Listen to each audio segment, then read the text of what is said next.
ऐसा भी समय आ जाता। शिव महापुराण की कथा कहती है, भगवान शंकर का चरित्र करता है, शिव तत्व करता है, शंकर भगवान का ये पावन चरित्र करता है। उस समय पर एक कार्य अपने जीवन में करना प्रारंभ कर दो। शिव की अविरल भक्ति, ओम नमः शिवाय या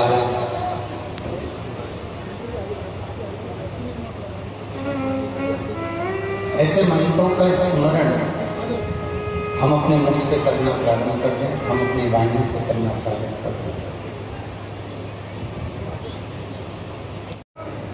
कहीं ब्रह्मा जी के मंदिर नहीं है, केवल एक भूमि पुष्कर राज्य की ऐसी है जहां ब्रह्मा जी का मंदिर निर्मित है।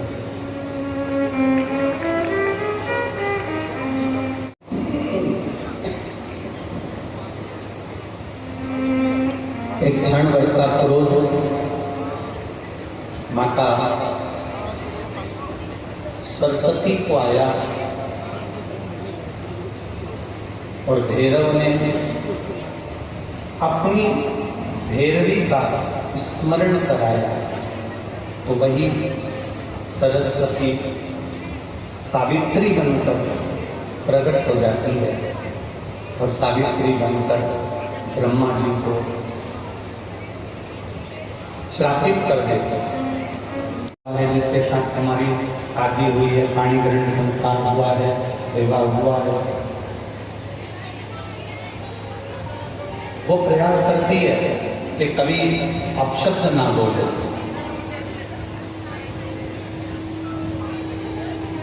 पति भी प्रयास करता है कि अपनी धर्म पत्नी को आड़ा टेढ़ा शब्द का संबोधन ना दिया है।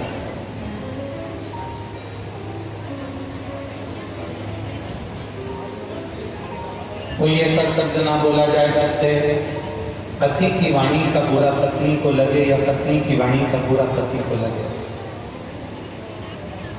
लगी अगर आपके स्मरण में होगी तो आप लोगों ने अगर सुना होगा, अगर आस्था चैनल पर आप कथा सुनते होगे तो आपके स्मरण में होगा। हमने पहले भी कथा में कहा, ना पति बुरा होता है, ना पत्नी बुरी होती है, ना सास बुरी होती है, ना बहू बुरी होती है, ना भाई बुरा होता है, ना देवरानी बुरी होती है, ना जेठ बुरा होता है, ना जेठानी बुरी होती है, ना हम बुरे होते हैं, ना हमारा रिश्तेदार बुरा होता है। एक समय ऐसा हो जाता है जो हर एक व्यक्ति से बुराई उत्पन्न करा देता है। उस समय को हमें टालना है। दुर्गा बन जाती है, तब पार्वती माँ काली बन जाती हैं, तब लक्ष्मी वैकुंठी बन जाती हैं, तब माता लक्ष्मी अपने आनंद सुख को देने वाली धान्य लक्ष्मी, संतान लक्ष्मी, वैभव लक्ष्मी, सिद्ध लक्ष्मी, प्रतिष्ठा लक्ष्मी बन जाती है। समय का कोई ठिकाना नहीं।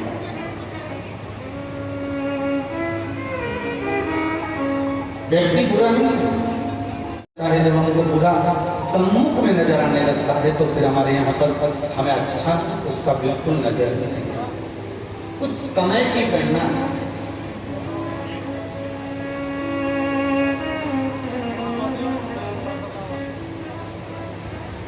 हम कर्म कर कर भूल जाते हैं, पर हमें ध्यान नहीं होता था कि हमने कर्म कौन सा था। एक प्रसंग आपने सुना होगा, एक प्रसंग कारागार में माता देवकी और वसुदेव को छुड़ाने के लिए गए, तब भगवान कृष्ण की जो उम्र थी वो 14 वर्ष थी। कितने वर्ष के हैं? जम के कृष्ण की उम्र 14 वर्ष की है। तो माता देवकी के जब कारागार से भगवान मुक्त कर रहे थे तो देवकी ने भगवान कृष्ण से पूछ लिया कि तू तो भगवान है,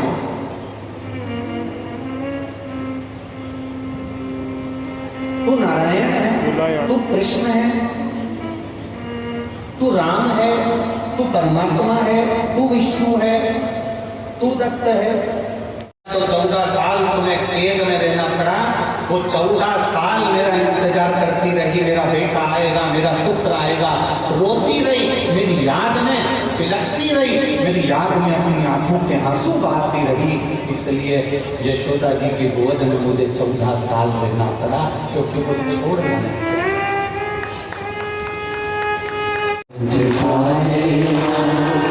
भगवान की आंखों से तू बच नहीं पाएगा, तू बच नहीं पाएगा। अरे ओ अज्ञानी करना वरना सिखाएगा। खड़े रहते हैं, हम उनसे हमेशा कहते हैं थोड़ा सा इंतजार करो। इतनी जल्दी निर्णय मत लो कि मुझे तलाक चाहिए। इतनी जल्दी मायके में जाकर मत बैठ जाओ कि मैं इस व्यक्ति के साथ रह नहीं सकता। मुझे ये बिल्कुल नहीं होना, मेरे सामने नहीं होना, मैं इसके साथ एक मिनट नहीं दे सकता। मान लो तलाक ले भी दी, तुमने जिद पकड़कर तलाक ले लिया और मालूम पड़े तुमने दूसरी शादी कर ली, अभी तो तुमको जो भेरू मिला था उस पर कम सिंदूर चढ़ा था, अगला जो मिला पूरा सिंदूर चढ़ा हुआ मिल गया।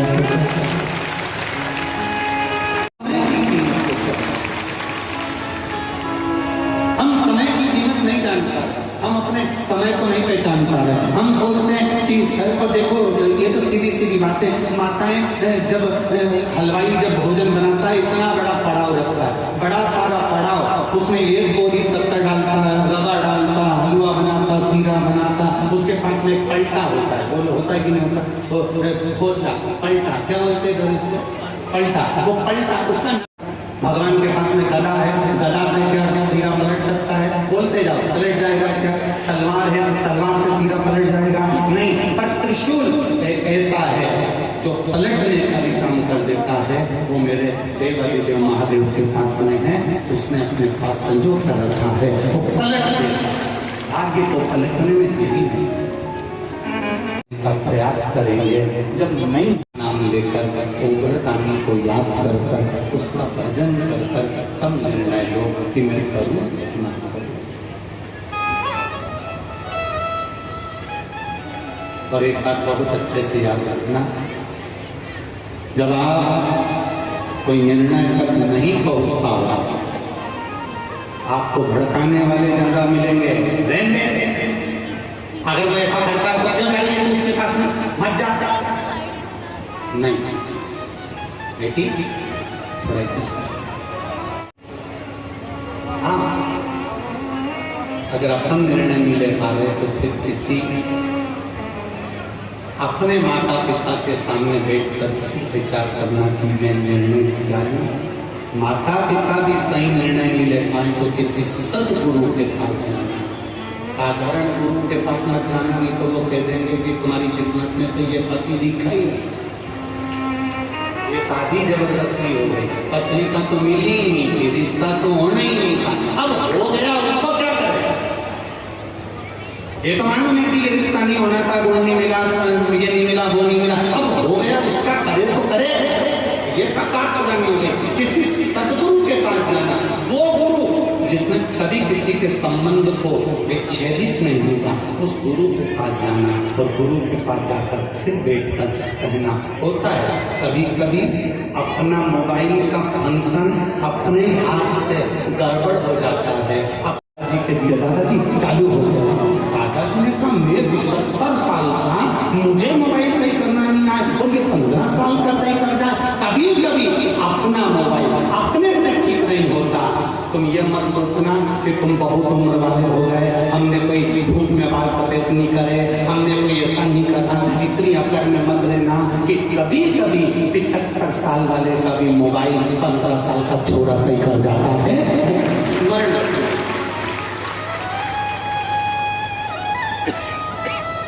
पुराण में जाकर बैठ जाना, कंपनी में अगर जाकर बैठ गए तो मोबाइल ठीक हो सकता है। कंपनी में मोबाइल को ले जाकर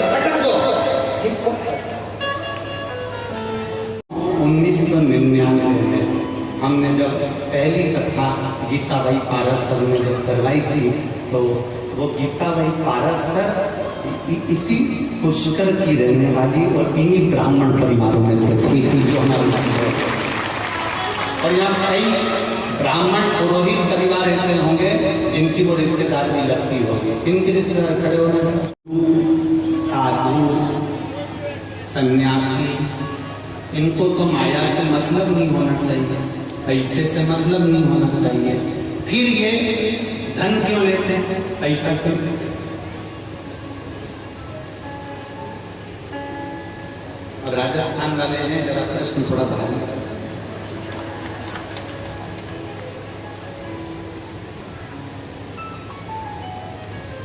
धन से मतलब नहीं होना चाहिए, फिर ये पैसा क्यों लेते हैं, फिर ये धन क्यों लेते हैं, ये माया क्यों लेते हैं?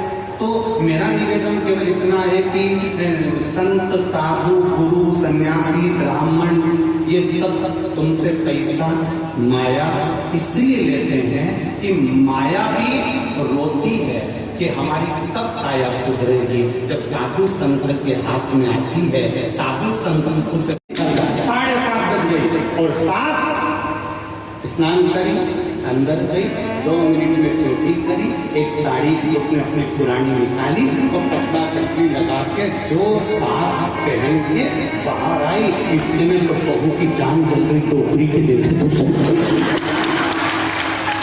बोले ऐसी लग रही जैसे हरी घास में भैंस चल रही।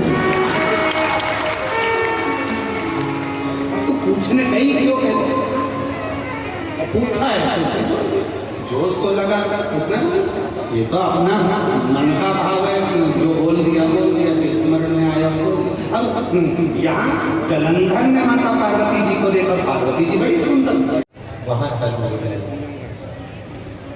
अलवर की भूमि पर चलना जाएंगे, पर एक चीज देखते हैं तो मेरी पुष्कर राज, जब परसों के दिन पानी आया, कल रात्रि को फिर पानी आया और खूब पानी आया, तो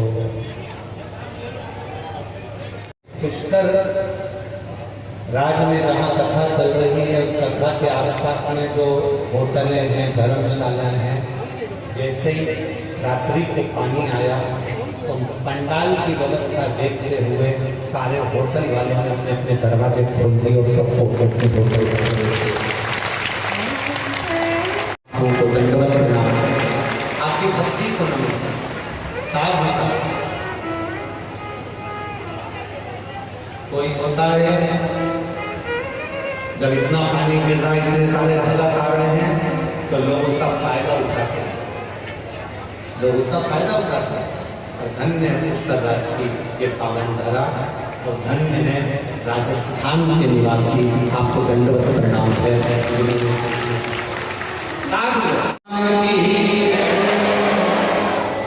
साथ होता है बहुत बहुत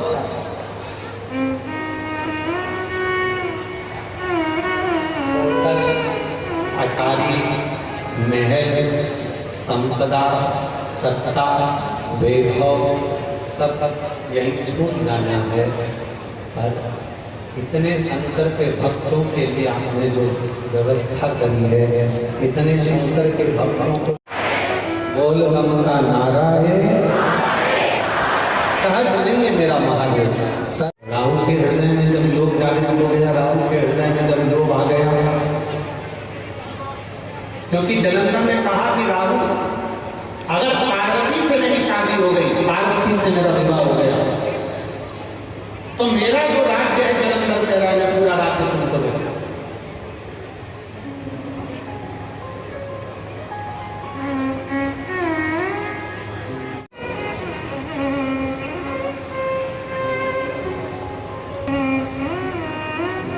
ये संपूर्ण राज्य मुझे मिल रहा है, संपूर्ण राज्य मुझे प्राप्त हो रहा है। ये संपूर्ण राज्य अगर मुझे मिल रहा है तो मुझे विवाह का प्रस्ताव ले जाने में क्या दिक्कत है? मैं विवाह का प्रस्ताव ले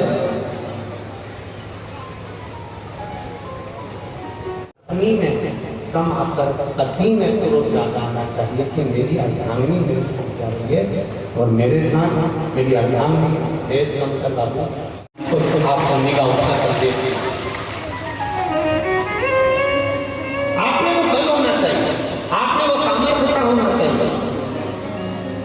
कैसे कोई देख कोई किसी पर कोई कमेंट्स कर दे भला, कोई किसी को शब्द बोल दे भला।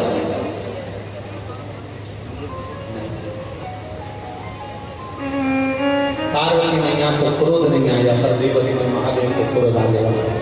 पार्वती जी ने केवल राहु को घूर कर देखा, एक टकटकी लगाकर राहु को पार्वती जी ने घूर कर देखा। उतनी देर में तो पार्वती जी के देखते से राहु की आंख में से आंसू टपकना प्रारंभ हो गए। जरा विचार करना, अगर कोई कुछ कह दे तुमसे और स्त्री मात्र अगर घूर के देख ले तो अच्छे अच्छे के पसीने छूट जाते हैं, वो नारी हुआ। हम हमारी बात का लोग थोड़ी गलत जगह लेकर चले जाते हैं, परंतु उम्मीद है कि जितने शंकर के श्रोता हैं वो वाणी को समझते हैं, उस बात को ध्यान करते हैं। पहले ऐसा नियम था, बहुत पहले की बात है, बहुत पहले की बात है। पहले ऐसा नियम था, पति मर जाता था तो पत्नी ऐसा हाथ जोड़कर अर्थी के पीछे पीछे चलती थी और पति के साथ बोलो बोलो बोलो सती हो जाती था कि नहीं था ऐसा नियम? पहले ऐसा नियम।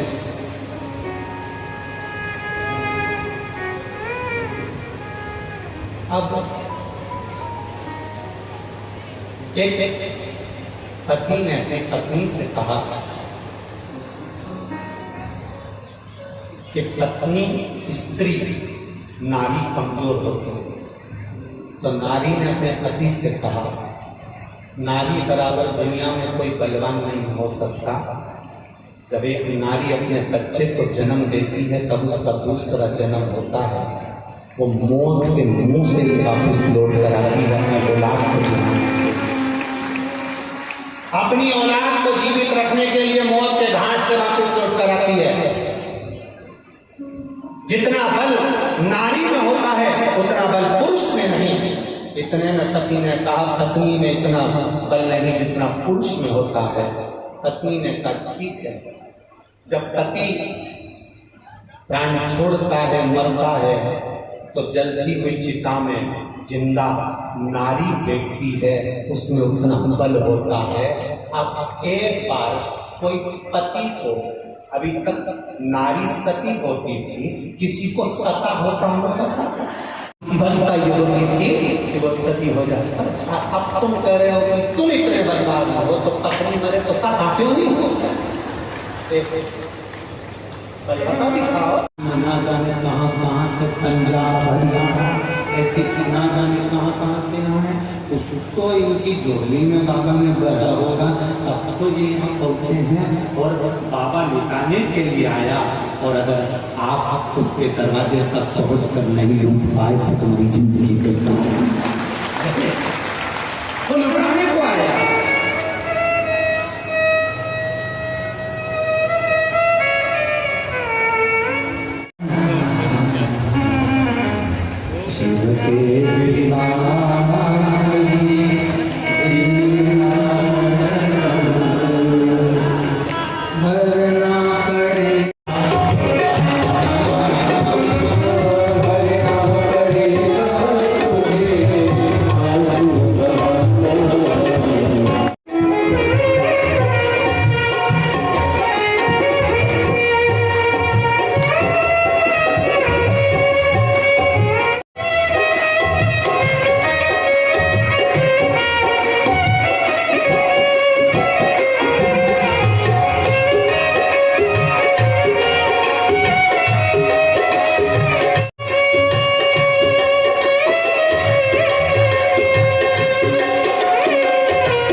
चैनल पर मेरा पियर भोपाल का है। तो वो सीहोर वाला महाराज का बाबा जी से क्या मांगा था आपने? मेरा बच्चा मांगा था, क्योंकि है ना मेरे ससुराल वाले मुझसे बहुत अपशब्द बोलते थे, क्या पता क्या क्या मुझको बना दिया था। कहता आप भावना मांगते हो भगवान को? मेरी सब पूरी होती है। मेरे छोटे बच्चे ने भी मांगा था, इसकी भी पूरी हुई। आपका नाम बता दीजिए। मेरा नाम मंजू बाथम, पति नाम सुशील बाथम। परिवार वाले बोले माँ पार्वती जी के गले में जयमाला बना जोरदार ताली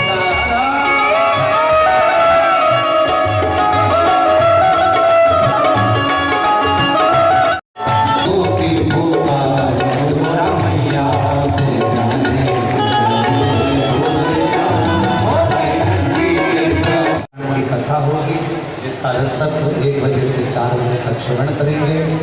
पुष्कर राज्य में जो कथा चल रही है, आज उसका तृतीय दिवस यहाँ पूर्ण हुआ।